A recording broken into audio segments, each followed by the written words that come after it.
Hey guys, I'm gonna do a little test here.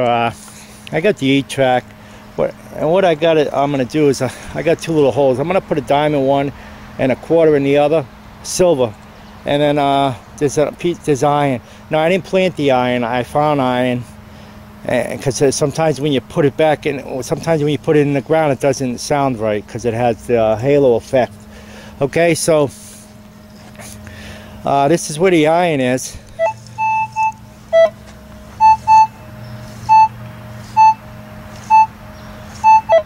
.45-45 classic. That's usually iron, so I'll say it's iron. Now there's nothing there where I'm going to put the dime, and that's where I'm going to put the quarter. There's nothing there. So I got the AT Pro too, and I'll do it. I'll use that too. I mean, why not? Right, I got it. So here's a dime, sitting Liberty, and here's a quarter. It's just a silver 1944.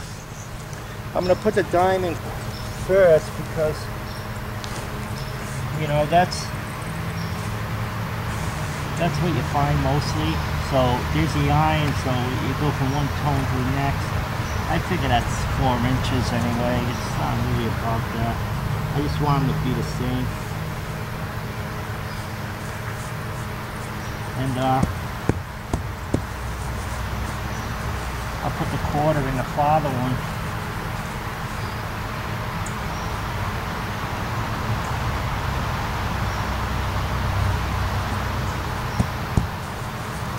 Just so it's about tones. So okay. So here's the where's the iron? Oh, right here.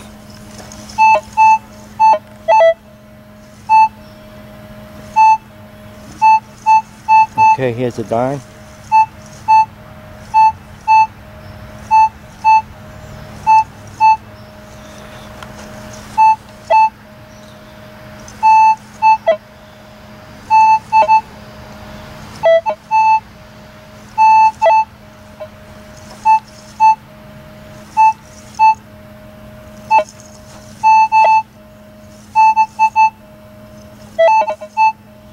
Okay.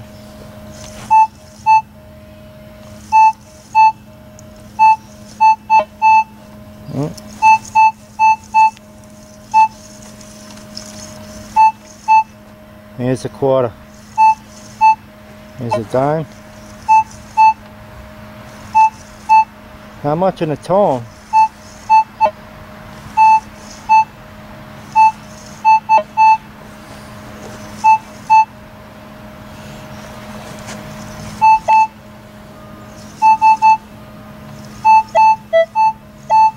I mean, it's not as clear.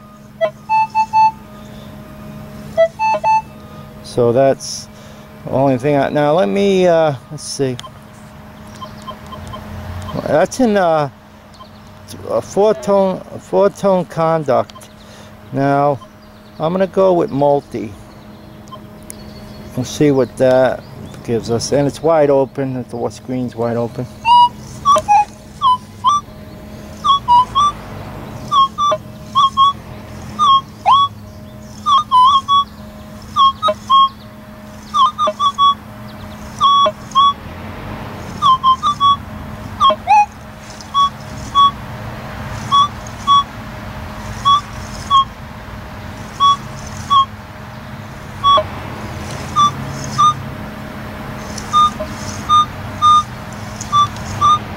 Now, the quarter actually sounds less.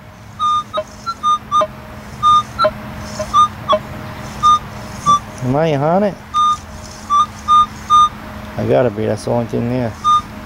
Quarter. You know what I think is the problem there? Maybe the Sitting Liberty has a higher silver content than the quarter does. That's the only thing I can think there, because they're basically the same depth. I mean,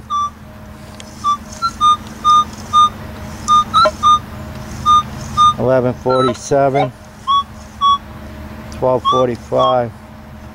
1145, and that wasn't where the iron I had. Now that's swirly, that's nice.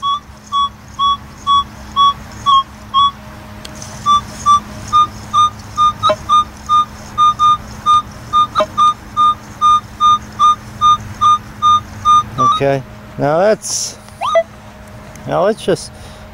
try okay, that we tried 4-tone conduct and multi. So let's try, well, we'll try multi. Let's try Ferris and multi. I don't know, I never use it like that. What we got nothing better to do. Okay, try that.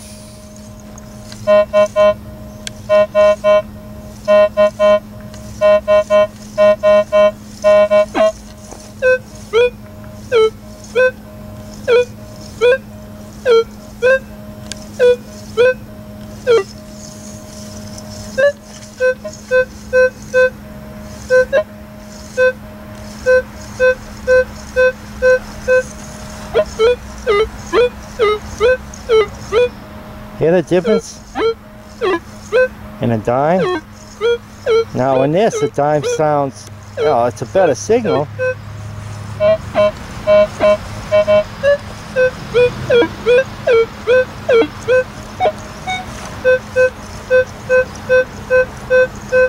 Now the quarter sounds better. Oh yeah.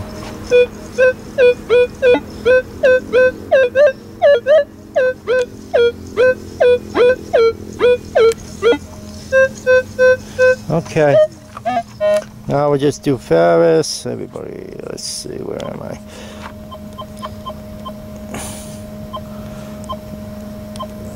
Two-tone Ferris.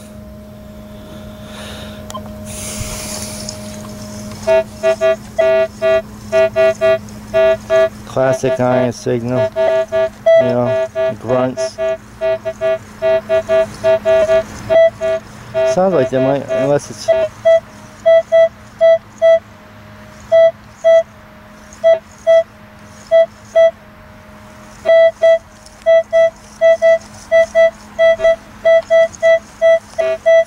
And you picked it up all the way, so that's what you need, you know it's a good target. Two-tone Ferris, they both sound the same.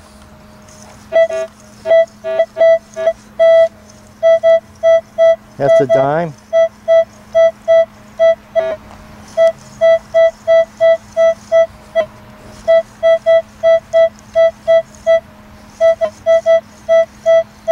Two-tone Ferris, they both sound exactly the same, and it was the we'll put it in 4-tone, and we'll do conduct. Okay.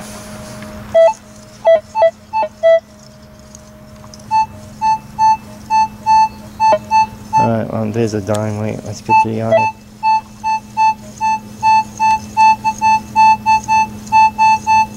Now hear that?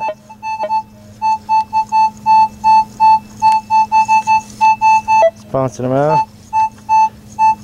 I don't know, what's the depth say of that?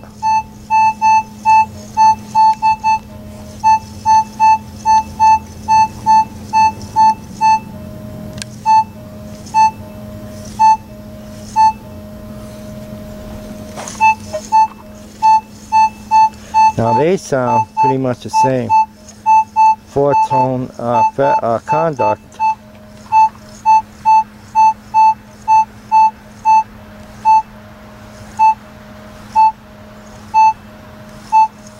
Dime, quarter, they sound the same now. I don't know if it did earlier. So let's go, let's bring it back to multi.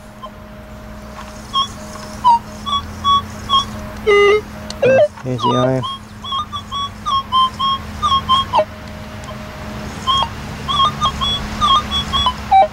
Oh, and by the way, I got it in auto. It's It's at 20, so this has sensitivities at 20.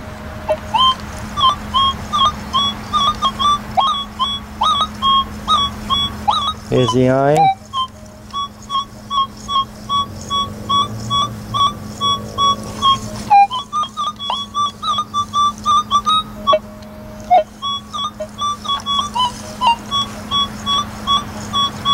Dime. See? In multi.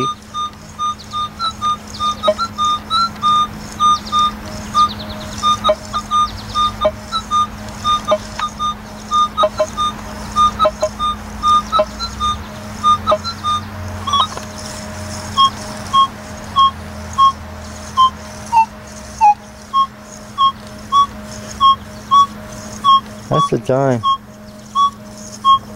Quarter seems a little.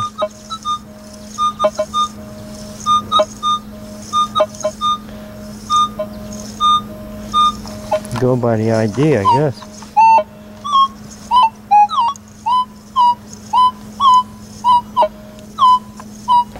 Well, anyway, I think multi would be better used for the field. I mean, people use it, but I mean, sometimes you go to areas, man, and there's so much iron, it's just it doesn't shut up. I mean, there's no way. To me, you got to be really good. Now I'm just going to use the AT Pro. Very simple to use. I got it in. I got a full. I'm going to drop the sensitivity down. It's in Pro.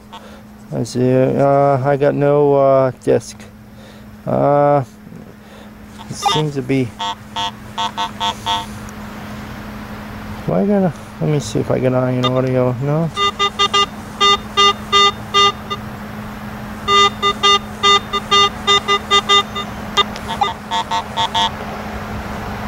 Iron disc. Iron audio. All right. Okay. I don't. It has no. It has no disc set.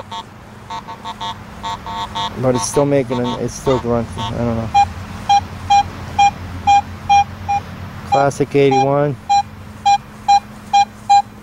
Nice sound. Quarter's a little bigger. A little nicer sound. Now I sent this to Garrett. They had to fix this plate right there. Oh, I had a crack. Right there. For some reason now, it seems to me that before, if you didn't put any iron disc on it before, it never, it didn't grunt. As I remember, but now it's grunting. Maybe it always did. For some reason I didn't think so. I always thought you had to put iron disc set to something. Oh, now it ain't even gonna pick it up. Alright, well maybe it was like that, I don't remember.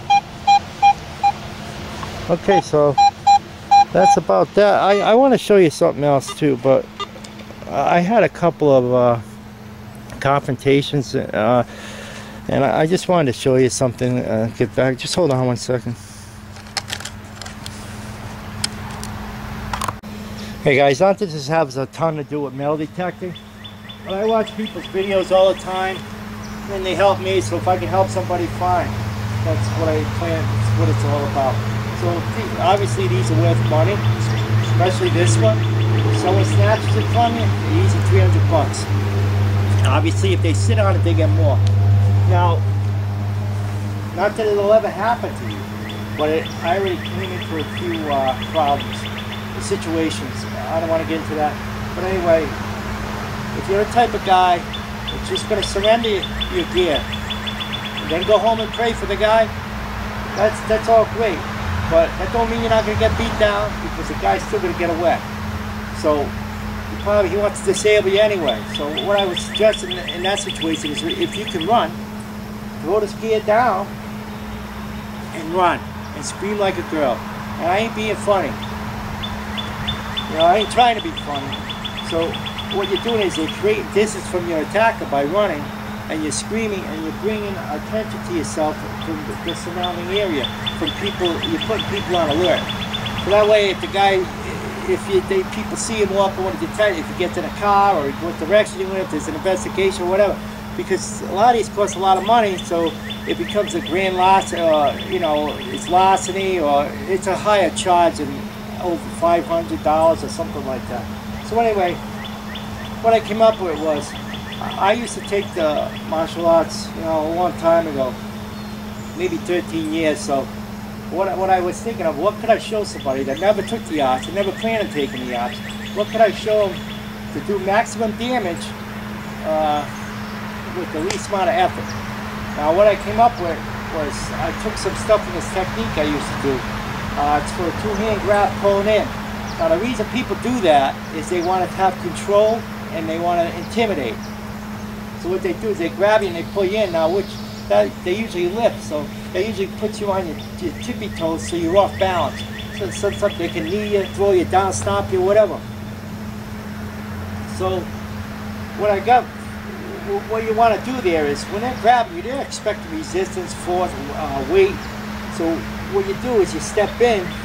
Now this ain't what I want you to do, I'm just showing you how I came up with the stuff I got, some of the principles to the whole thing. Now, so you're stepping in. Now basically they're expecting a force when they pull you. So it's like, if you pick up a 5-gallon bucket that you think's full and it's empty, it kind of throws you for a loop. That's kind of what you're doing. So what you want to do is you want to pin his hands. You can poke him in the eye, slice his eye. That's just, that's advanced. But as you pin, so it's like this. You pin and an uppercut as you hammer his face. When you hammer his face, it goes like this. Then you come back down on his arms. And you kind of bounce up his arms and shoot him with a sword hand to the throat. Okay? Now from there, you do a sandwich and elbow.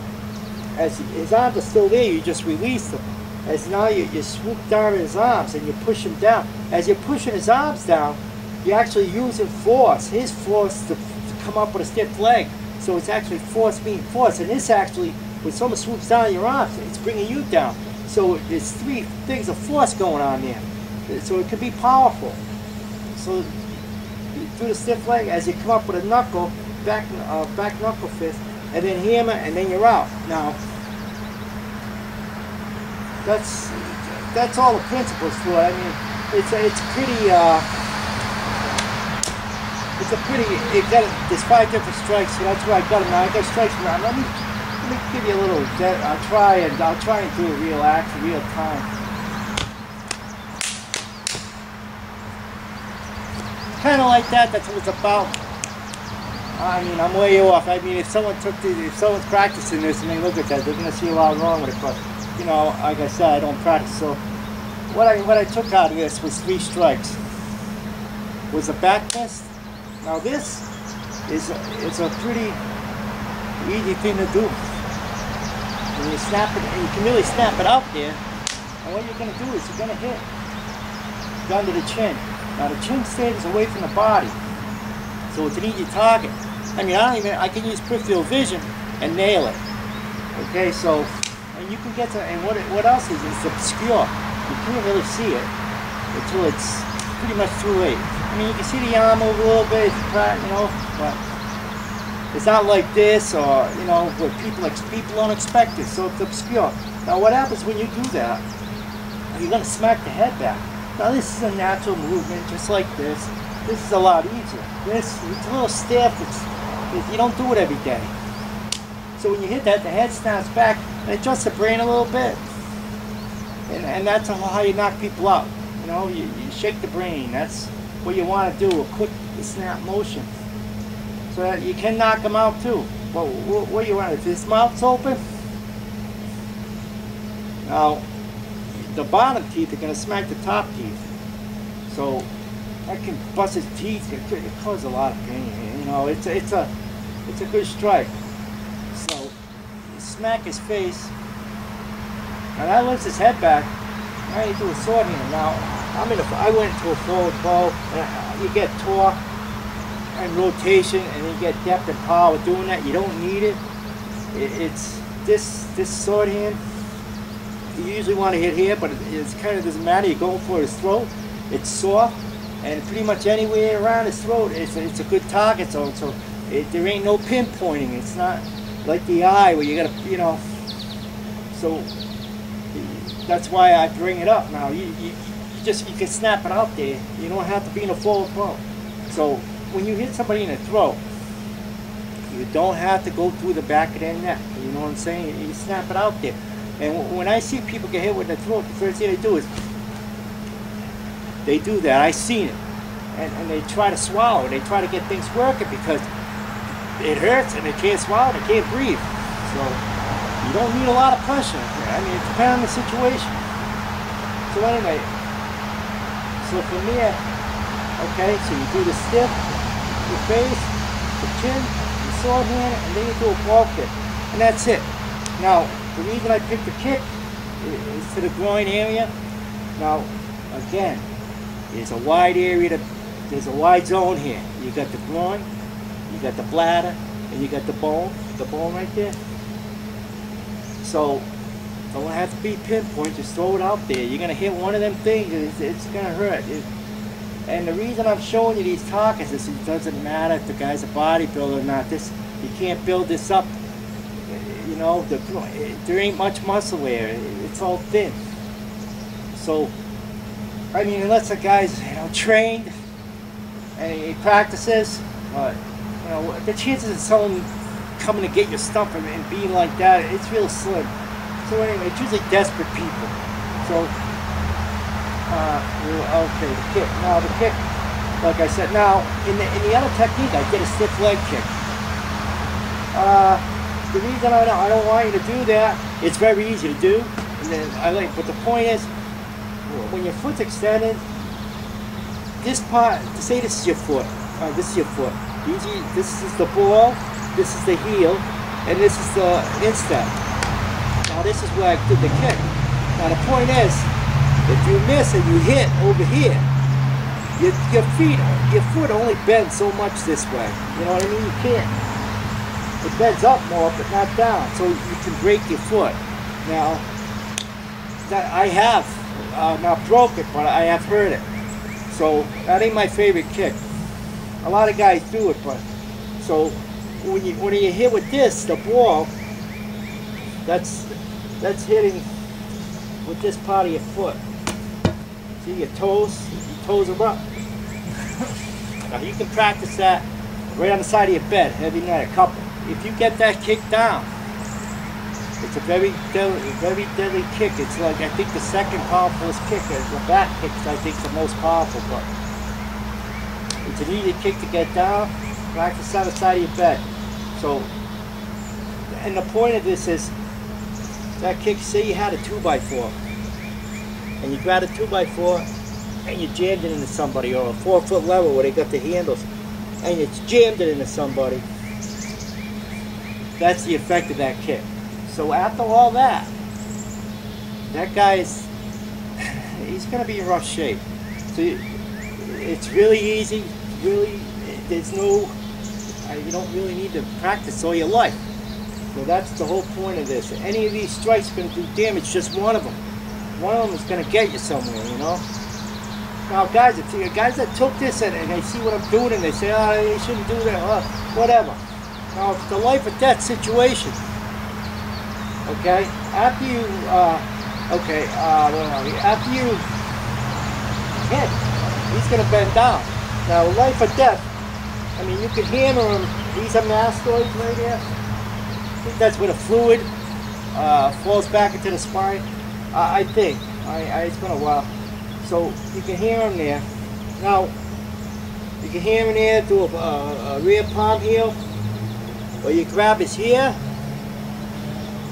or his shirt. Now you cross over. You don't have to. That's what I'm just doing. As you push him down. Now you don't have to cross over. I mean, you could just push him down. It's just a thing, you know. I do. But so anyway, you just push him down. Now he's down. Now what you want? You take do a heel kick. That's over here, the back of the spine. Well, what's that going to do is life or death situation.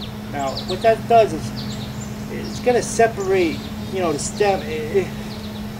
If he doesn't die, he's not going to be no more good for anything.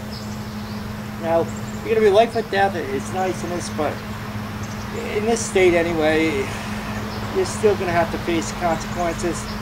I mean, you won't be dead, but you're still gonna have to face it, because even though he's trying to kill you, the penalty for him killing you isn't death. So you can't kill somebody. It's my understanding anyway. Okay? So anyway, that was a sword, a stiff knuckle, sword, and a ball kick. Practice that stuff. It's really easy. You can practice a sword on door jams.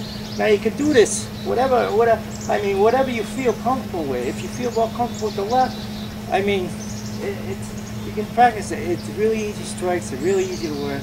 Okay, I don't want to take much of your time, but hey, practice it. If it's good for you, I hope it helps out. All right, guys. Hey, keep plugging. You know, keep it safe. Peace.